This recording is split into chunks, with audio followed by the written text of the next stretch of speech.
Help me spread the word and join me on my mission of motivating other moms by sharing the video. Thank you for watching. There's nothing to stop us, only ourselves. We build our own ceilings. We build our glass ceilings.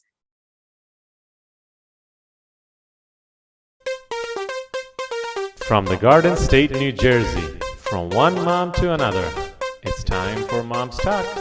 Here's Avani. Welcome, Supermoms. I am your show host, Avani, and we have with us today a Supermom guest who is the very first woman and the first Indian American to be elected as the president of Board of Education, South Brunswick, New Jersey. Welcoming Joyce Mehta. Thank you. Welcome to the show, Joyce. Thank you. It's lovely meeting you, Avani, and thank you for this wonderful opportunity to connect with you and to all the other mothers out there. I wanted to start off this conversation by asking you, you are the very first woman and the very first Indian American to hold this position. What did you do differently, Joyce, and how did you face the challenges that you might have come across to get to here? So where do I begin with this conversation? To be very honest with you, I'm an attorney by profession. I qualified as a solicitor from back in London. And so advocacy has been something that's always been in my in my roots. This is who I am. This is what I do. And many, many years ago, when my daughter was in the 9th grade, I was just a parent, and I noticed a lot of issues about mental health and stress that affect, all children, right? All high schoolers. But in particular, I noticed that with the Indian community, because we have our own challenges, so to speak. And this is where my journey began, because I started to question what was happening, the reasons why things were happening. And I connected with, the school and administration, and I started going to board meetings. I was there every 2 weeks for 2.5 years consistently, without missing one single board meeting. And I wanted, I wanted them to understand what was happening in the community, and that's pretty much where my journey began. You literally must have broken all the resistance which is there. How did you do that, Joyce? It's not very easy, and being the first Indian American too. So for me, Avani, basically, like I say, right, I started on a mission, right? And I noticed huge problems with the education system, and with the stress and the effect of that stress on students. So this was something that I wasn't really going to back down from, right? This was something that I needed to find the answers to.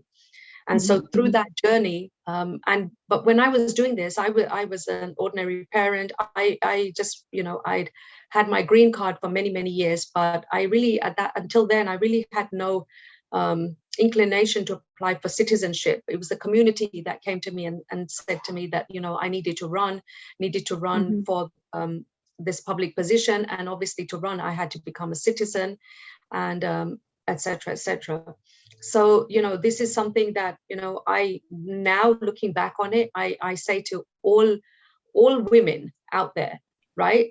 100% get involved. I mean, it opened up my world in a completely different direction that I had never ever planned for. But in order for us to have a voice as to what's going on, in whether it be in education or anything else, we need a seat at the table.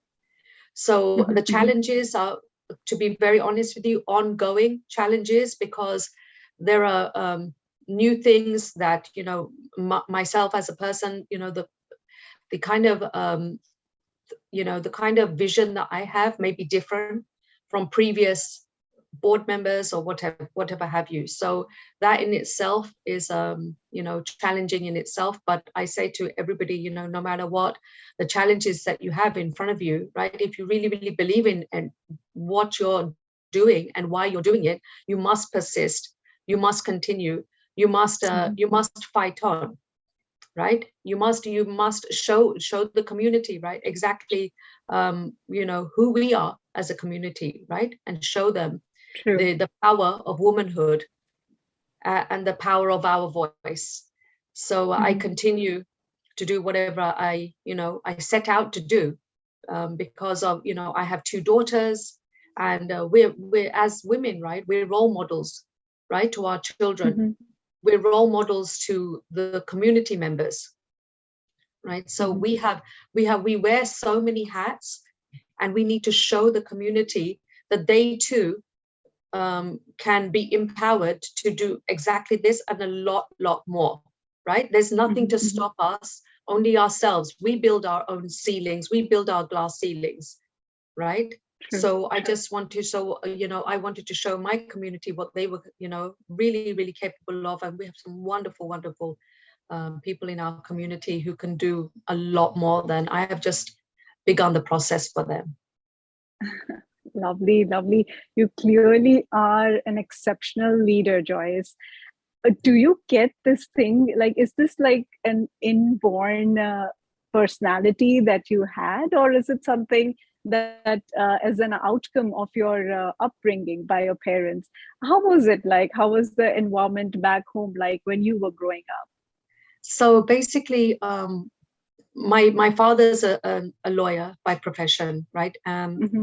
He followed that path of Mohandas Gandhi. He went to Africa, became an attorney there, a lawyer there. He went back to England exactly in Gandhiji's footsteps, grazed in. He was a barrister, converted and became a solicitor. My mother also, she had 3 degrees. She was BA, BCom, LLB in those days, right? In those days, my mother's mother actually passed away when she was 3. So she grew up basically looking after her father. She was the only child. And I think that, definitely my upbringing has a lot to do with this. The country that I was raised in, my educational background. But more than that, much more than that, right, is if anybody has a mission and they really feel strongly about something, they have to persevere, regardless of the challenges that they might face, regardless of, family members telling them not to continue, right? All the setbacks, right? Regardless of them being wives, mothers, sisters, all the different hats they wear, different responsibilities that they face, they must really follow their own convictions. And so, as I said, this is something that I felt very, very strongly about. And I felt that this, I felt in those days that the school district really could make changes, but the resistance I faced from the school district made me persevere even more, right? Because all I got was, closed doors. And that in itself showed me that there was a bigger problem that I had not foreseen at that in that time. And so that's all I say to everybody, right? Whatever your dreams are, your hopes, we can't, as women, forget those things, although we tend to put ourselves last in the equation. We really can't afford to do that. We need to put, as they say, right, when you're on the airplane and, they say, put your mask on first, right? Before you do that for your children, put that on first. And that's what I say to all women out there. Remember, right, your personalities, remember who you were before we began this journey of, being a wife and being a mother, being a daughter-in-law, etc., etc. Keep true to who you are, and make sure that you see your dreams through, because tomorrow your children will be looking at you for that guidance and that light. So, how can we then, preach or guide or advise our kids when we have not taken that role ourselves? We've not been courageous enough to take that leap of faith for something we believed in. True, very true, Joyce. Joyce, there is this one topic that is discussed a lot amongst mothers. What, according to you, Joyce, you think is the right balance that the parents can keep so that it doesn't get too much for the kids? And how would you want them to see education as? Thank you for that question. This is something that I've been asked time and time. And to be honest with you, this was the beginning of my journey. This was the key question. Now, without a doubt, Avani, right, I will say without a doubt that education is the biggest and the most important consideration, right, for a parent for their child. The reason being, because obviously they want to see their child succeed, and their definition of success is to be as highly competent as a professional as you can be, period. Now, the thing is that, you know, a lot of parents, okay, the way that they were brought up back in India, right, they didn't have as many choices as the students have nowadays, right? And so it was very limited choices of medicine or engineering, you know, accountancy, maybe law. It was very, very few choices. And in our community, in our society, right, we have been told that if we succeed within those constraints, right, then we are a success. So it's our measure of success. Okay. Having said that, now we see, you know, first of all, right, this is a completely different country, right? Their education system is completely different from back home. When I say home, I mean India, right? This is a lot more choices for the students to be able to pick and choose. And students are now saying, you know, the children are saying, well, we really don't want to do medicine, or we don't want to do engineering. And it puts a lot of pressure on the parents as well, because they live in a society, right? They're answerable to their families, they're answerable to their communities. So what I have to say, right, is that communication is key between parents and their children, 100% key, right? Communication.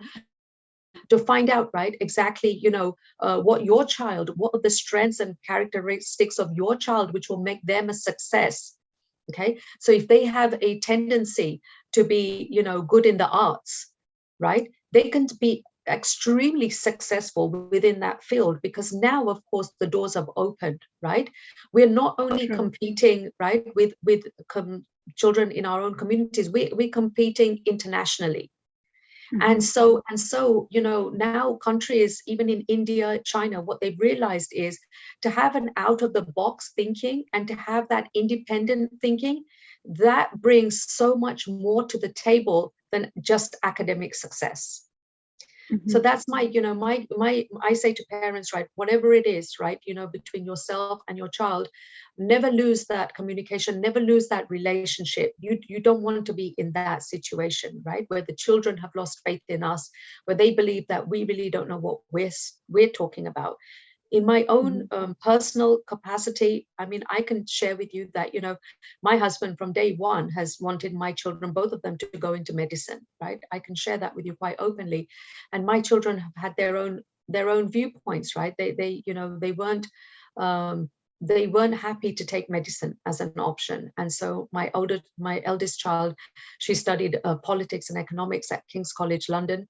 She was headhunted by, you know, one of the top companies in England, and she's working as an analyst, and she has a great future ahead of her, and she will continue to be successful. So I can tell you from a personal viewpoint that I have had those challenges, right, in my own home. But at the end of the day, we are here to advocate for our kids, to support our children, to foster, to empower, right? To build them up to be the very, very best that they can be.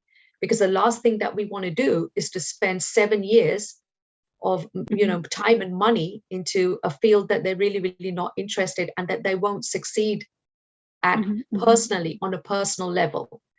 So I think that, you know, their feelings are very important. But having said that, yes, definitely education is key. It always has been key. It always will be key. It will be, because this is another way that we empower our children. So it is, but within that, there is so much of a realm of, you know, there's so much that you can discuss and you can agree to. And that's where you need to be. You need to be in a situation where you can agree to most things, so that you keep that relationship, which is very fragile, between, you know, parents and children. Absolutely. What you said, you know, it makes complete sense that, first of all, having that kind of a relationship between you and your children is also very important, you know, to make them understand why are certain things so important. Joyce, one more thing I wanted to ask you. There's a lot spoken about the cyberbullying and even at the school, there's a lot of bullying that happens. What would you like to tell, or maybe share with the parents? How can they help their children to overcome these kind of situations and stay strong and focused? So this is a huge topic of discussion, okay? And this is something that's personally affected me and my family. So I can speak to you about that, right? Number one, parents need to know, right? This is a different age. We weren't brought up in this age, right? Of the internet and the cell phone and the effect of this. So number one, right, for the parents is to understand what it is, how it can affect your child, right? Understand the process, right?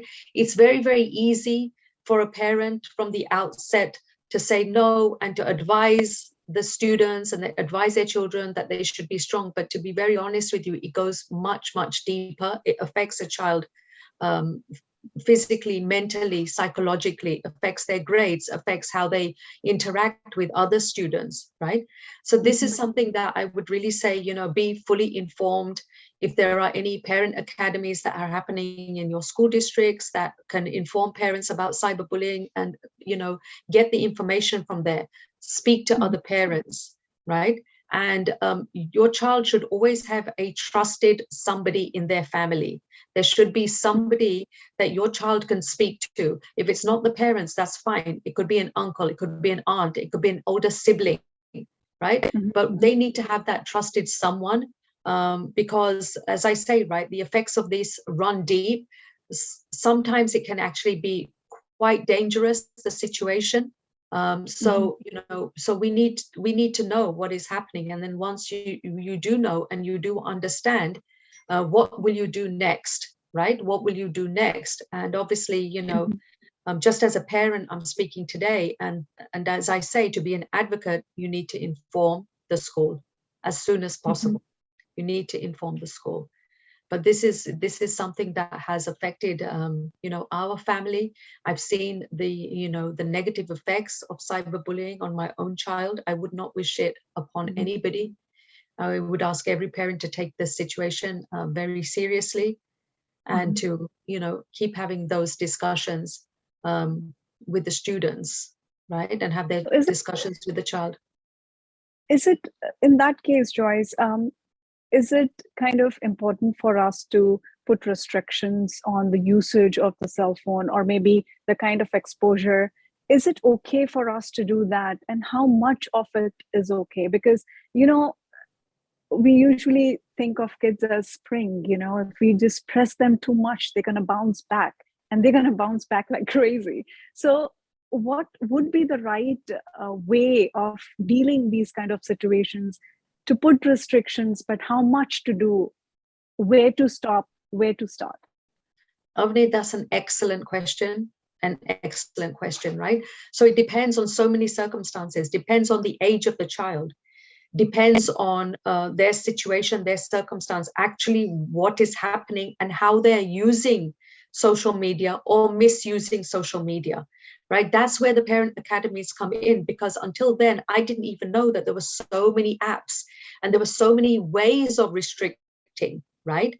The access, different sites, timing, right? You can actually cut how much the time the child uses on their cell phone. So there are many, many ways of doing this. But having said that, right, like I say to all parents, right, this is a new age, okay? The cell phone is critical to many, many students and their lives, right? Their cell phones, right, not only for their social engagements, okay, but they get, homework, and they might get Google Classroom. They need to have access to a cell phone, 100%. And this is their way of connecting with their peers, right? So the balancing act is very, very important. But like I say, if they are in danger, okay, then that's a whole different ballgame, right? If your child is in danger, if your child is being hurt somehow by somebody else, then that takes it to a different level, because those kind of effects on the child, it lasts for a lifetime. It can last for a long, long time. So that's when the parents need to actually, understand, take that decision, it's going to be a different decision for every family. It's going to be a different decision for every student, right? But this is a new world, and we definitely need to. I learned so much, so we definitely need to find out more what is happening and to protect our children in any and every which way possible. Very true, Joyce. What would be your message for our moms? And Avani, you will see as well, right, that being an Indian woman, right, how many hats we wear, but it's much more than that, right? It's about the expectations and the roles that we have. That in itself is very challenging in itself. And on top of that, if you have additional layers where people will try to succumb that voice, silence that voice, right? That in itself causes so many problems, right? And then we pass it down to our children, right? The way that we've been raised, and think, right? We pass that down, right? To say, you can't do this and you can't do that. And that's not the way that, this is not going to help them at all, right? This is not going to help them, right? We need to, we need them now to be the leaders, right? They're the future. And so, and I also need to, I don't know if I said this, but I've actually worked in the field of domestic violence for many years, over 20 years, 25 years, right?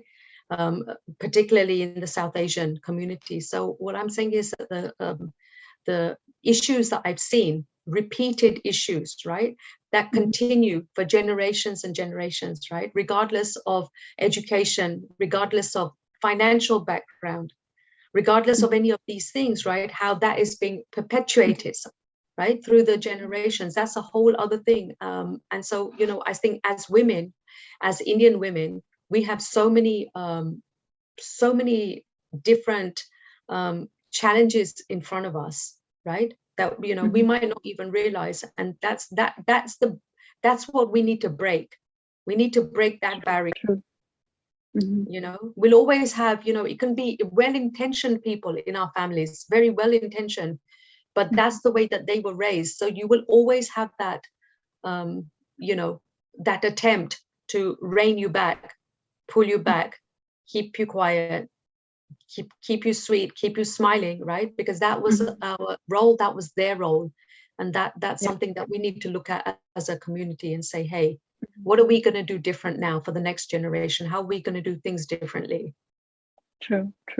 And it's a fact, we as women, there's one more thing that we need to really think about is we from within don't think that we need help. We can stand up for ourselves. I don't think anybody can help us. So that is one of the things that we also need to work on that. And you very rightly said, Joyce, that this is the time to speak up, and this is the time to let go of all the fears and, come together. Women should help another woman. That is another very important thing that a lot of women talk about it, but not many actually do that. So, I've not had anybody, any female mentors, in that process of helping other people, right? It tends to be, it tends to be the opposite of that, right? But like you say, right, it is helping, it is empowering. It is also to see what has happened in the past, why has that happened, and to make sure that we use that as a learning lesson so that it doesn't happen to our children. Right? It doesn't continue to happen over and over and over again. And we as women, right, if you see, right, we're not brought up to be empowered from day one. Our roles and expectations have been lined for us from the minute that we are born, right? She will do this, and then she will get married, she will have children, etc., etc. There is a path already set out for us from the point of socialization, right?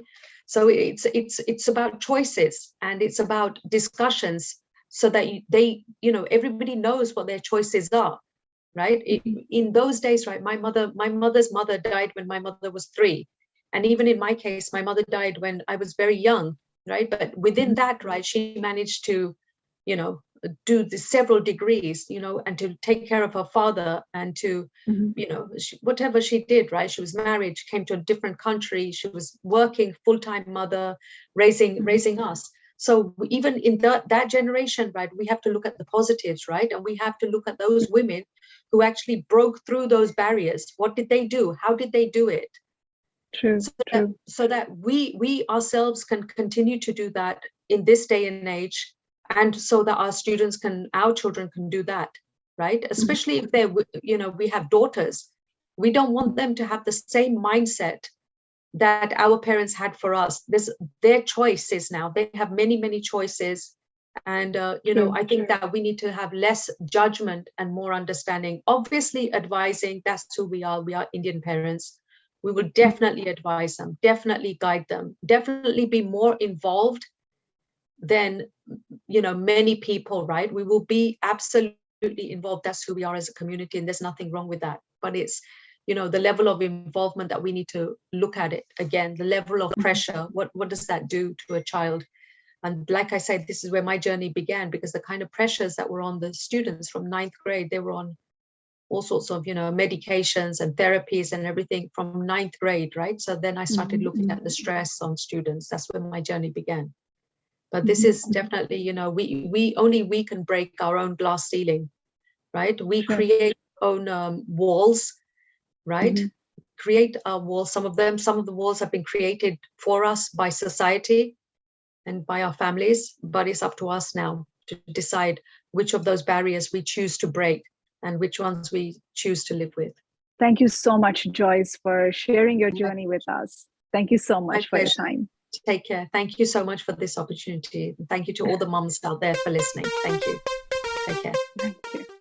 Hello, everyone. Thank you all for your participation in the Moms Talk Trivia giveaway. The winner is displayed on the screen. Enjoy your gift and follow us for future giveaways and updates.